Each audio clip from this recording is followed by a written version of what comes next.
In this video, I'm going to show you how you can easily check your phone number on any Android smartphone.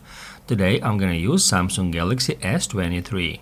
Be sure to watch the video to the very end so you don't make any mistakes.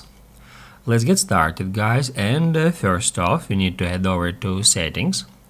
The easiest way to do so is just swipe down on your home screen and then tap at that gear. At Settings, scroll down to the very bottom until you find here the option About Phone. And basically, guys, all we have to do is just get into it. And that's where we can easily find our current phone number. On my device, it says unknown here because I do not have any SIM card installed on my Android phone. However, if you have, then you will find your phone number here. If this video was helpful for you, don't forget to hit the like button.